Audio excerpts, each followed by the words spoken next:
Nous continuons notre lecture de l'évangile de Saint Jean avec aujourd'hui le chapitre 4, versets 43 à 54, l'épisode où Jésus guérit le fils d'un fonctionnaire royal. Jésus remonte de Jérusalem, il s'est arrêté en Samarie et le voilà qui arrive en Galilée. 2 jours plus tard, donc, Jésus quitta ces lieux et regagna la Galilée. Il avait en effet attesté lui-même qu'un prophète n'est pas honoré dans sa propre patrie. Cependant, lorsqu'il arriva en Galilée, les Galiléens lui firent bon accueil. Ils étaient allés à Jérusalem pour la fête eux aussi, et ils avaient pu voir tout ce que Jésus avait fait. Il y a quelque chose de curieux dans ce paragraphe. Voilà que l'évangéliste atteste que un prophète n'est pas honoré dans sa patrie. Et pourtant, on se demande pourquoi cette référence est faite, puisque précisément les Galiléens lui font bon accueil. Que peut signifier cette mention ? D'abord que peut-être Jésus signifie qu'il n'est pas honoré pour lui-même, pour ce qu'il est réellement, à savoir le Fils du Dieu vivant, et peut-être est-il pris simplement comme un guérisseur. C'est qu'on attesterait peut-être la suite de notre passage, puisque Jésus, non pas s'agace, le terme est un peu fait le reproche que si vous ne voyez des signes et des prodiges, personne ne croira jamais. Donc peut-être est-ce le premier sens de ce passage. Les Galiléens lui font bon accueil, et bien qu'ils aient vu tout ce qu'il avait fait à Jérusalem, ils attendent encore et toujours des miracles. Une seconde option, c'est que peut-être que finalement sa propre patrie, ce n'est pas la Galilée, mais c'est le temple de Jérusalem, c'est-à-dire la proximité avec le Père. Le vrai prophète donnera toute sa vie à Jérusalem, notre Seigneur donnera sa vie à Jérusalem, et peut-être est-ce pour ça que nous faisons cette évocation ici. Ou enfin, faut-il croire que le fils d'un fonctionnaire royal que Jésus va guérir dans quelques instants n'est pas un juif mais un païen ? Ce qui est fort possible, c'est un courtisan de la cour du roi Hérode Antipas, qui est roi du nord d'Israël, donc de la Galilée. Et ce passage signifierait donc l'ouverture de la foi aux non-juifs. La réponse reste en suspens. Jésus revint donc à Cana de Galilée, où il avait fait du vin avec de l'eau. Il y avait un officier royal dont le fils était malade à Capharnaüm. Ayant entendu dire que Jésus arrivait de Judée en Galilée, il vint le trouver et le prier de descendre guérir son fils qui se mourait. Jésus lui dit, si vous ne voyez signes et prodiges, vous ne croirez donc jamais. L'officier lui dit, Seigneur, descends avant que mon enfant ne meure. L'évocation de Cana de Galilée ici n'est pas fortuite. Il faut voir en effet que ce qui avait caractérisé, l'une des caractéristiques de l'événement de Cana en Galilée était la réponse extraordinaire de Marie plutôt la manière dont Marie avait devancé et intercédé pour le miracle de Cana. Elle avait agi sur la parole de Jésus, sans douter un seul instant, et pourtant sans voir déjà le miracle accompli. Et il va y avoir quelque chose de similaire ici dans la foi du centurion. Mon lapsus est intéressant parce que dans les autres évangiles, la guérison du fils d'un centurion est très proche de notre passage. Et là, pour le coup, le centurion, lui, est un païen de manière certaine. Ce que donc nous pouvons supposer pour ce passage qui est presque parallèle.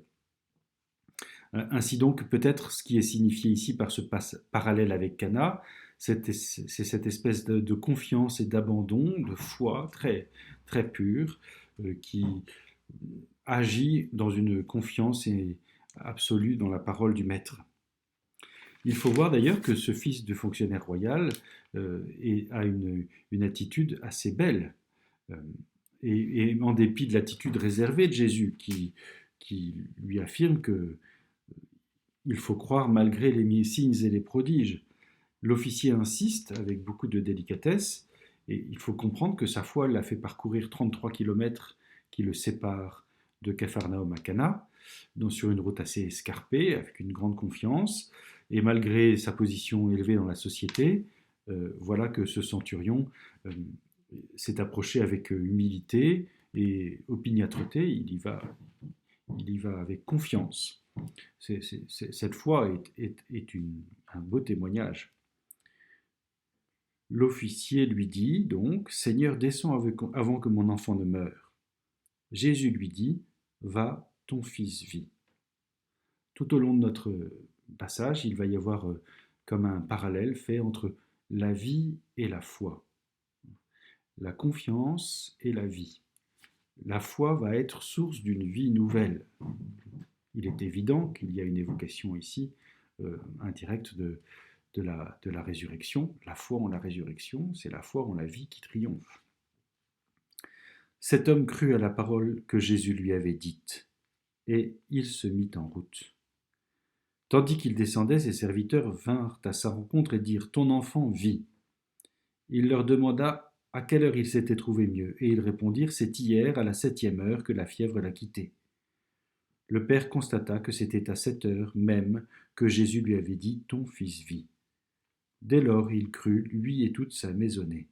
Tel fut le second signe que Jésus accomplit lorsqu'il revint de Judée en Galilée. Cette foi du centurion, elle va s'affermir sur le témoignage de ses serviteurs concernant l'heure de la résurrection de son fils, plus exactement de la vie. Il s'agit précisément d'une participation à la résurrection du Christ, de la vie du Seigneur, de la vie que le Seigneur lui a donnée. Il est intéressant aussi de noter ici que la foi du centurion se porte vers le Christ qui n'est pas un guérisseur. Précisément, il n'a pas fait d'auscultation, il n'a pas touché même le malade, il n'a pas fait de diagnostic, il ne lui a pas donné de remède. La puissance de vie du Seigneur dépasse le temps et l'espace.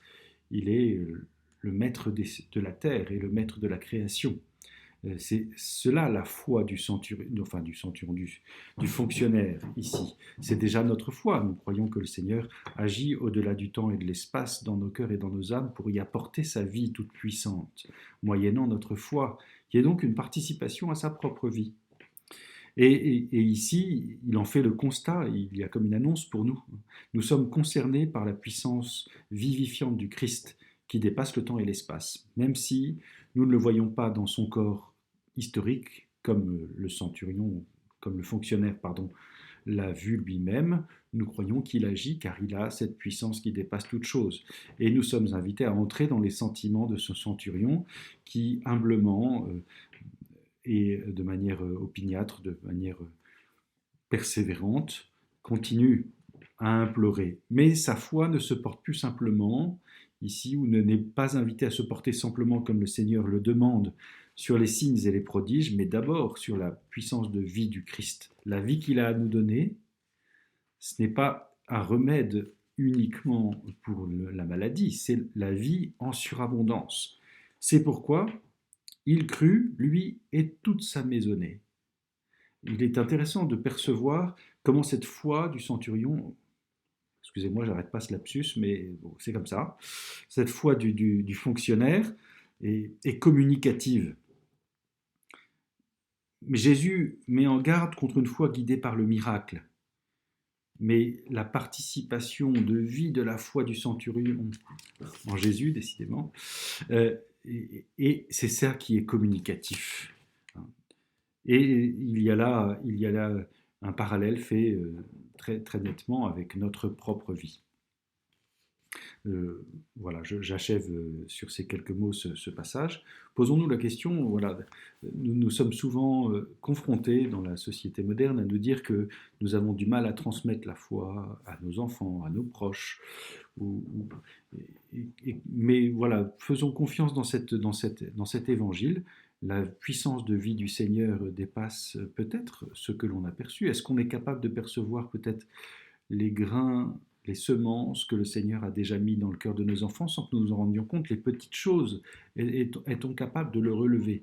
Et puis, percevons-nous comment notre foi pourrait, par une foi véritable, pas simplement une superstition dans les miracles, pourrait être communiquée par sa vigueur, par sa vie précisément, euh, par la puissance de sa vie en nous, à ceux qui nous entourent. Je vous souhaite à tous une bonne soirée.